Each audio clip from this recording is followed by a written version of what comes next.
Assalamualaikum warahmatullahi wabarakatuh. Perkenalkan saya Naufal Ramadhani Nurio dari kelompok A8 dengan NIM G0024 099. Di sini saya akan mempresentasikan laporan atomi blok 2.1 sistem genita uropoietika dan reproduksi untuk melanjutkan soal nomor 2. Lalu langsung saja untuk soal nomor 2.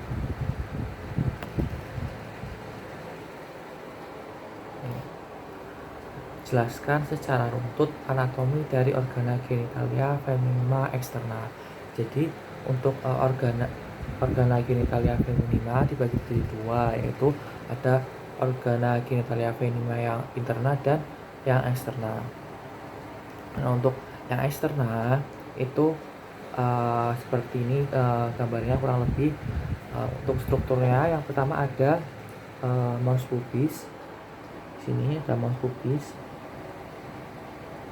di mana mons pubis merupakan area kulit yang menonjol menutupi simfisis osis pubis dan ditutupi oleh pubes atau rambut pubis. Jadi mons pubis itu ini, dan dia ditutupi oleh rambut-rambut mons pubis atau pubes. Ini rambut-rambutnya. Lalu ada klitoris, di mana klitoris merupakan organ erektil yang homolog dengan glans penis pada pria. Jadi ini ada glans clitoridis atau klitoris. Lalu selanjutnya ada labia mayora, di mana labia mayora merupakan pelipatan kulit yang menonjol yang membentang ke arah caudodorsal dari mons pubis. Nah, labia major homolog dengan skrotum pada pria. Ke arah anterior dan posterior, labia majora dexter dan sinister akan saling bertemu membentuk commissura labiorum anterior and posterior. Jadi ini ada labium majus atau labium majora. Ada yang dexter, ini ada yang dexter, ada yang sinister, di mana pada kedua labia mayora ini nanti akan bertemu pada sisi anterior dan posterior. Untuk yang anterior nanti ada struktur commissura labiorum anterior. Lalu untuk yang posterior juga ada commissura labiorum posterior.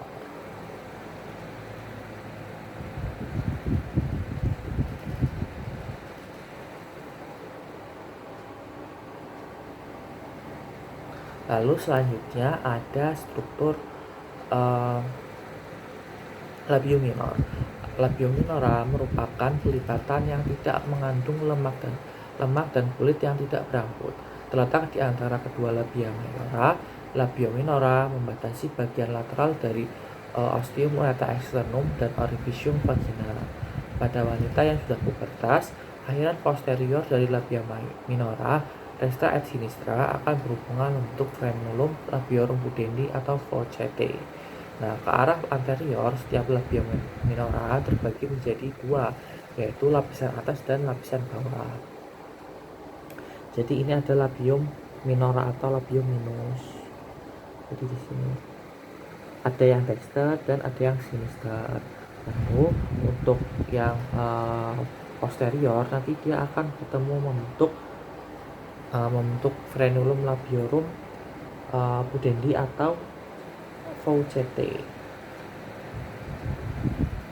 atau fourchette.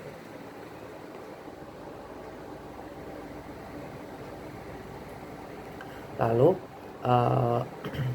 tadi untuk frenulum labiorum pudendi akan berjalan ke dua arah, yaitu ke lapisan atas dan lapisan bawah. Untuk lapisan atas dia akan berjalan di atas klitoris, membentuk pelipatan yang saling bertemu membentuk tutup dari glans klitoridis yang disebut preputium klitoridis. Ini preputium klitoridis di sini. Lalu untuk bagian bawahnya berjalan di bawah klitoris yang saling bertemu membentuk frenulum klitoridis. Baik. ada frenulum clitoridis. Lalu selanjutnya adalah vestibulum vagina. Nah, vestibulum merupakan ruang yang dikelilingi labium minus yang menjadi muara dari ostium uretra, ostium vaginale, dan ductus glandula vestibularis mayor dan minor. Ini ada vestibulum vagina. Ini vestibulum vagina. Nah, kemudian selanjutnya adalah glandula vestibularis mayor. Nah, glandula vestibularis mayor homolog dengan glandula bulbouretralis pada pria. Nah, setiap glandula mempunyai ductus yang akan bermuara tepat di sebelah lateral pada cekungan antara dua labium minora. Jadi untuk glandula vestibularis mayor mungkin tidak terlihat, namun di sini terlihat muara dari glandula vestibularis mayor. Nah, muaranya ini kecil di sini dan di sini. Terdapat kecil lubang kecil di antara dua labium minora.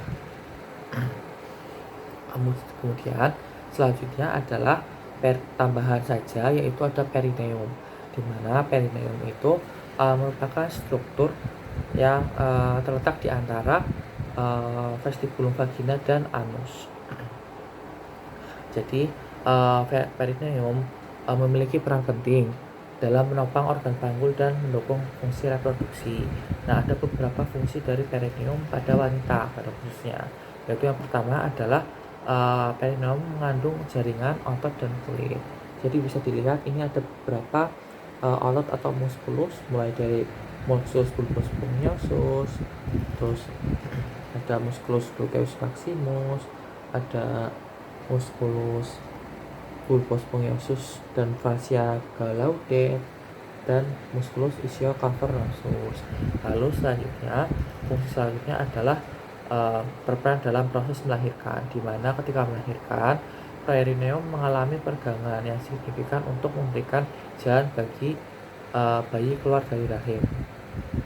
Nah, jadi ada suatu klinis di mana dia ketika persalinan dilakukan tindakan episiotomi untuk mencegah ruptur pada area perineum ini.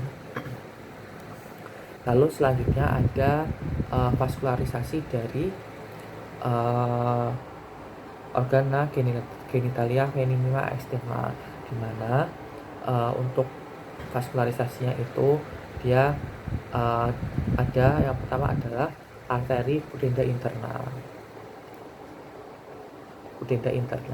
di mana dia merupakan nanti akan berlanjut dari arteri perinealis, bulbovestibulis, dan dorsalis clitoridis. Lalu untuk venanya, yaitu ada vena pudenda interna yang akan bermuara ke vena vena magna. Lalu ada vena dorsalis clitoridis profunda atau vena pudenda akan berlanjut ke vena pudenda interna. Lalu ada vena dorsalis clitoridis superficialis akan bermuara ke vena vena magna. Lalu selanjutnya ada beberapa struktur di perineum, yaitu ada jaringan ikat dan musculus. Gitu. Nah, jadi cukup sekian untuk pembahasan nomor 2. Sekian, terima kasih. Wassalamualaikum warahmatullahi wabarakatuh.